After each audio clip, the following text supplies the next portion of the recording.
So thank you so much. మాకు terrific response వచ్చింది. యునానిమస్గా we had blockbuster reports from all kinds of screens. So hero గారు actually కారేకూడలో ఉన్నారు.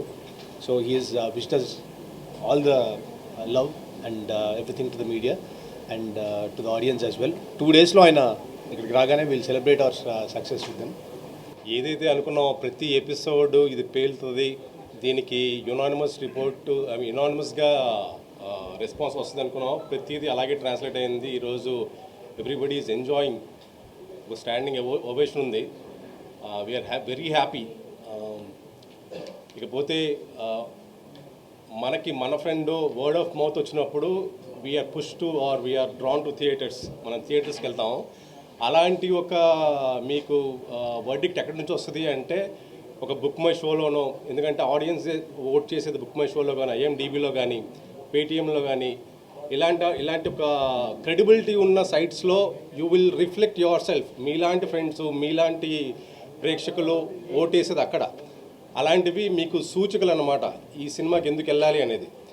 ఇకపోతే మిగతా విశ్లేషణ పేరుతో విషయం చెమ్మే ఏవైతే కొన్ని సైట్లు ఉంటాయో అసలు వాటిని పట్టించుకునే అవసరం కూడా లేదు. మీరు చూడాల్సింది, మిమ్మల్ని రప్పించడానికి కారణాలు ఈ సైట్లు ఉంటాయి. ఈ బుక్ మై షో కానీ లేకపోతే ఐఎండిబి కానీ. That is what it is reflecting the genuine content rating అనమాట. And thank you so much for the response what we're getting today. We're much grateful to the audience. Good evening అందరికీ. నేను పర్సనల్గా అంటే talk follow అవుతున్నప్పటి నుంచి రాత్రి ఒక show పడింది. I think me friends UK నుంచి మాకు ఫస్ట్, అంటే ఇంత మునుపు యూఎస్లో పడేది, ఇప్పుడు యూకేలో ఫస్ట్ టైం ప్రీమియర్ అన్నిటికంటే ముందు పడింది. సో అక్కడ నుంచి మేము టాక్ ఫాలో అవుతూ వచ్చాం. So like the director and writer said మాకు యునానిమస్ రిపోర్ట్స్ వస్తున్నాయి బిగినింగ్ నుంచి. సో పొద్దున్న నేను పర్సనల్గా థియేటర్కి వెళ్ళి మా ఫ్రెండ్స్ అండ్ ఫ్యామిలీతో చూశాను అండ్ వేరే థియేటర్స్ కూడా వెళ్ళాను. So I think people are enjoying it. And first time అంటే రవితేజ గారు ఆయన కంఫర్ట్ జోన్, అంటే మామూలుగా ఎప్పుడు ఎనర్జెటిక్గా సరదాగా అంటే వెరీ యూనో కొలోక్యల్గా సరదాగా ఎక్కువ ఎనర్జెటిక్ తోటి ఉంటారు మామూలుగా ఆయన చేసే క్యారెక్టర్స్లో. That is what we expect from him. So ఆయన ఇంత మునుపు అంటే నాకు మా వాళ్ళు కానీ ఆడియన్స్ కానీ చెప్పింది ఏంటంటే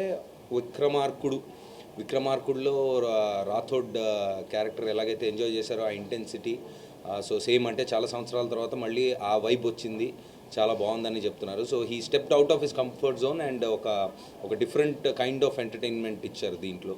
సో అది బాగా ఎంజాయ్ చేస్తున్నారు. అండ్ ద వే ఫస్ట్ హాఫ్లో అంటే కొంచెం ఇప్పుడు సినిమా రిలీజ్ అయింది కాబట్టి కొంచెం డీటెయిల్గా మాట్లాడుకోవచ్చు.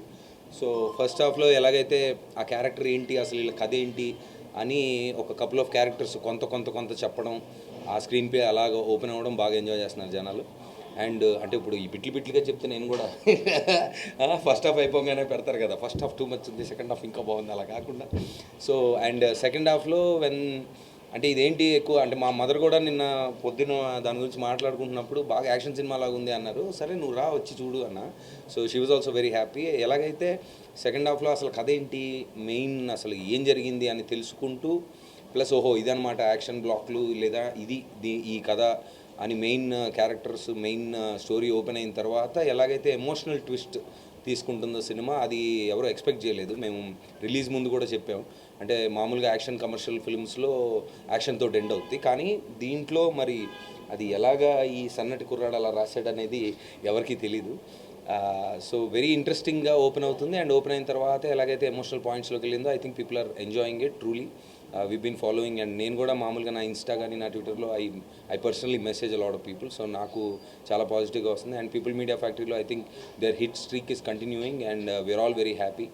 సో రవి అన్నయ్య I been talking to him. ఆయన కారైకూడలో ఉన్నారు. I think is coming on the 12th or something.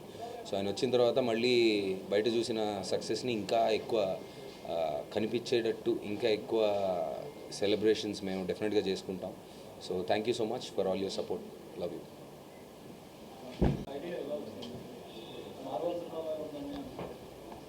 మార్వలస్గా ఉందంటున్నారా? It's like a marvel, it like a wow. అంటే కమ్స్ ఫ్రమ్ ద స్టోరీ. ఆయన ఇన్ని ఆయుధాలు తీసుకెళ్ళిపోతాడు కాబట్టి ఆయన ఇంటినే ఒక ఆయుధం చేసుకుంటే ఎలా ఉంటుంది, ఎక్కడెక్కడ ఉండొచ్చు ఆయుధాలు, ఇల్లు ఒక ఆయుధం, మాత ఒక ఆయుధం, అలా స్టోరీ నుంచి వచ్చిన ఐడియానే స్పెసిఫిక్గా చేసిన ఐడియా. గన్స్తో పాటు డైలాగ్స్ కూడా చాలా బాగా పేర్లు. అదే సేమ్ కథ ఇచ్చే బ్యాకప్పే ఆ డైలాగ్ కూడా కారణం. పబ్జి గేమ్ కంటే సినిమాలో ఎక్కువ గన్లు ఉన్నాయని కొంతమంది ఇంకా వెళ్ళడానికి ఫిక్స్ అయ్యారు, అంటే బ్యాచ్ సెట్ ఆఫ్ ఆడియన్స్. అంటే పబ్జీ బేసిక్గా ఏంటంటే తెలియకుండానే మనలో రెలవెంట్ థింగ్ అయిపోయింది. అంటే ఒక పాయింట్లో నేను చాలా చిన్న పిల్లల దగ్గర నుంచి పెద్దవాళ్ళ వరకు పబ్జీలు ఆడుతూ దాన్ని ఇంకా ఏకంగా బ్యాన్ చేసే పొజిషన్కి వచ్చిందంటే స్కోప్ పెట్టు, సో స్కోప్ కరో back side. Why can't we use it అని అనిపించి వాడుకున్నాం అంతే దాన్ని. I think kids are enjoying it very much. Part 2 announce చేశారు కదా, పార్ట్ 2.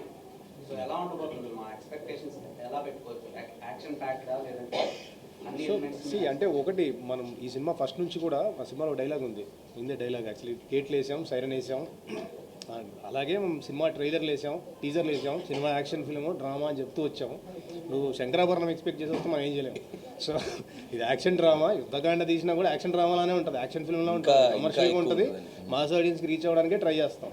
సో దీంట్లో అఫ్కోర్స్ స్టోరీ టెల్లింగ్లో మనం కొంచెం ఎన్హాన్స్మెంట్స్ ట్రై చేస్తాం, ఒక ఫినిష్ ఇవ్వడానికి ట్రై చేస్తాం, కానీ బట్ మేజర్లీ తీసేదైతే కమర్షియల్ యాక్షన్ డ్రామా.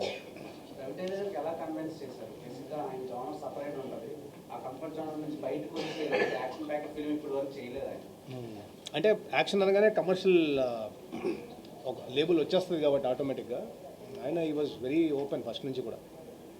బుక్లో అయితే మధ్య పేజీలో అన్నట్టు చూపించారు, ప్రీవియస్ పేజెస్ ఏంటి ఆఫ్టర్ పేజెస్ ఏంటి అన్నది. అందుకే యుద్ధకాండ అని పెట్టాము. పార్ట్ 2 ఏది ఉంటుంది, ప్రీవియస్ పేజెస్ ఉంటుందా? యాక్చువల్లీ రెండు ఉంటాయండి అందులో, ప్రీక్వెల్ సీక్వెల్లో ఉంటుంది. నవదీప్ గారు ఫస్ట్ నుంచి మొత్తం సపోర్ట్గా తీసుకొచ్చిన క్యారెక్టర్ రవితేజ గారితో పాటు. మరి నవదీప్ గారికి లవ్ స్టోరీ పెట్టలేదే? నేను ఆయన్ని ప్రేమిస్తుంటా.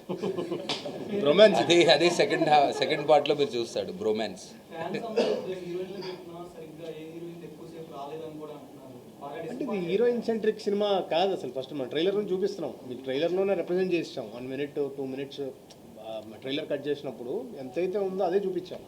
అంటే స్క్రీన్ పైన మీరు అన్న పాయింట్, ఇప్పుడు స్క్రీన్ పైన స్క్రీన్ టైం గురించి మాట్లాడితే మీరు అనింది కరెక్టే, కానీ ఇప్పుడు కథ ప్రకారంగా మాట్లాడితే సహదేవ్ ఇప్పుడు తను అన్నట్టు అంటే ఆయన క్యారెక్టర్ నేను చాలా కాంట్రాక్ట్లు తీసుకున్నా ఏది మిస్ అవ్వలేదు, కానీ ఇప్పుడు నేను చేసేది లైఫ్ టైం కాంట్రాక్ట్, నా వైఫ్ ఇచ్చిన కాంట్రాక్ట్ అనేది ఒక మాట అంటారు కదా. So if you see the driving force it is the heroine కాదు. కొద్దిగా బాగా ఎంత తక్కువగా ఉన్నట్టు ఉంది కదా. ఇది నీ ఫ్యాన్స్ అడిగారన్నా? ఈ ఫ్యాన్స్ తీసుకొని చాలా సెన్సిటివ్ గా డీల్ చేసే విషయం అంటే డ్రగ్స్ కానివ్వండి, గన్స్ కానివ్వండి. సో నెక్స్ట్ దాంట్లో కూడా ఈ గన్స్ నే ఇది చేస్తారా లేదంటే వెపన్స్ నే చేస్తారా? అంటే ఈగల్ అనే పాత్ర బేసిక్గానే గన్స్ నుంచి వచ్చాడు. అతను వాల్మీకి లాగా మనం ఏంటంటే బేసిక్గా ఒక రిపెంట్ అయ్యి then he decides to go against it అనేది మనం చూపిస్తూ వచ్చిన idea. So this is only about illegal. Last 1 monthలో 5 members చనిపోయారు యూఎస్లో. 5 members మొన్న కూడా మన ఇండియన్ స్టూడెంట్స్ మీద అటాక్ జరుగుతుంది. It is happening, it happen. And India వరల్డ్లో 6th rank 7th rankలోనే ఉంది. We're not far away, almost near. So relevant issue. Maybe in the future we can get it. 75,000 arms ఏదో seize చేశారు 1 yearలో ఇండియాలో, illegal arms.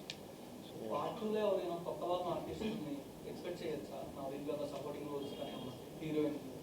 So ఆ completely అసలు too early to comment. చూసారు cinema? అంటే తక్కువ ఎక్కువతో సంబంధం ఉన్న ఇంపాక్ట్ ఏంటి అనేది పాయింట్. సో అంటే గన్స్ తోటి లవ్ చేయొచ్చు, ఇట్లా యాపిల్స్ గురించి కానీ ఇలా చాలా పాయింట్స్ చూపించారు కదా. యా, ఇంకా వైల్డ్గా తయారవుతారేమో నవదేశ్కి. ఏం చేశారండి వైల్డ్గా అంతా? ఒకటి అనుకొని తీస్తాం, ఒకటి చూస్తారని అనుకుంటాం, ఏదైతే చూడదు అనుకుంటా అదే చూస్తారు. ఇప్పుడు ఈ పబ్జీ బాయ్స్ అంతా బయటికి వెళ్ళి గన్లు పట్టుకొని యాపిల్స్కి వస్తారని మీ ఫీలింగ్. ఓకే చూద్దాం, అలా జరిగితే పార్ట్ 2లో అలా చేసిన వాళ్ళని ఏం చేద్దాం అనేది మళ్ళీ మనం మాట్లాడుకుందాం. ప్రతి ఒక్కళ్ళు కేజీఎఫ్ టైప్ లో ఎలివేషన్స్ ఉన్నాయి అని చెప్పేసి పొద్దు నుంచి మళ్ళీ ప్రశాంత్ ని కనిపించారు మాకు. తమ్ముడు వచ్చాడు ఇండస్ట్రీ. అసలు ఒక్కొక్క డైలాగ్ ఏంటంటే మాకే అసలు లేదు లేదు, సింపుల్. అంటే తీసుకున్న పాయింట్కి ఆయన సినిమాలకి అసలు మాకు సంబంధం లేదు, మనం తీసుకున్న సోల్ వేరు. But when something has had, ఆయన ఒక మార్క్ సెట్ చేశారు కాబట్టి ఆటోమేటిక్గా somebody is putting it to it, it's okay. విధ్వంసంలో కూడా అంటే తన పాపకి బదులుగా వీళ్ళ పాపని ఇవ్వాలి అని ఆ పాయింట్ తీసుకున్నాను. ఆయన హ్యాపీ అంటే ఎమోషనల్ పాయింట్ ఏదో ఒకటి ఉండాలి కదా డ్రామాకి, డ్రైవ్ ఉండాలని ఈ tried all these things. Climax లో అమ్మవారు సీన్ ఉంటుంది. చెప్పే నువ్వు అన్నీ సో దానికి చాలా ఆడియన్స్ రెస్పాన్స్ హెవీగా ఉంది. టూ మచ్ ఉంది అది the highest goose bumps moment అంటే అదే. అసలు ఆ బ్యాక్గ్రౌండ్ స్కోర్ కానీ అది కానీ నేను అంటే I know the story, I saw the visual, కానీ బ్యాక్గ్రౌండ్తో ఫుల్ థియేటర్లో జనాలతో నేను చూడలేదు కదా. సో పొద్దున్న చూసినప్పుడు ఐ థాట్ ఆహా ఇది బాగా లేచింది, బాగా సో అది లేచింది. అది ఆన్ చేసేదే మీరు స్టార్ట్ చేస్తారు. సో ఆ థాట్ ఎలా చూస్తారు? సో అదే ఇందాక చెప్పినట్టు అంటే ఆయన ఇంటిని ఆయుధం చేసుకుందాము, ఇంతమంది వస్తే ఎలా ఆపాలి, 10 yearsగా అక్కడ ఉంటున్నాడు అంటే ఆయన 4C చేసినట్టే 10 yearsలో జరుగుతుంది ఇలాంటి ఒకటి అని. సో 4C చేసుకున్నప్పుడు ఎట్లా బిల్డ్ చేశారు అని మీరు యాక్చువల్లీ డీటెయిల్గా చూస్తే నవదీప్ గారు యాక్చువల్లీ ముందు సీన్స్లో కూడా అది రిపేర్ చేస్తూ ఉంటారు. శ్రీనివాస్ వచ్చినప్పుడు శ్రీనివాస్ హౌస్లా గారు వచ్చినప్పుడు అండ్ ఫస్ట్లో అజయ్ ఘోష్ గారు ఇంటికి వచ్చినప్పుడు ఆ కార్ది ఫిక్స్ చేస్తూ ఉంటారు. సో ఎక్కడ సబ్ కాన్షియస్గా బిల్డ్ చేస్తూనే వచ్చాం, అది తర్వాత పే ఆఫ్ చేసుకున్నాం. పార్ట్ 2 ఏమైనా క్లైమాక్స్ దీనికి నుంచి ఎక్స్పెక్ట్ చేయొచ్చా? లవ్ స్టోరీస్ ఏమైనా పార్ట్ 2 వెళ్తే మొత్తం హై మూమెంట్స్తోనే వెళ్తాం, ఇంకా కమర్షియల్ ఎక్స్ట్రావెంజానే వెళ్తాం. ఇంకా అంతకంటే బెటర్ ఎక్స్పెక్ట్ చేయొచ్చు. 100%. Thank you.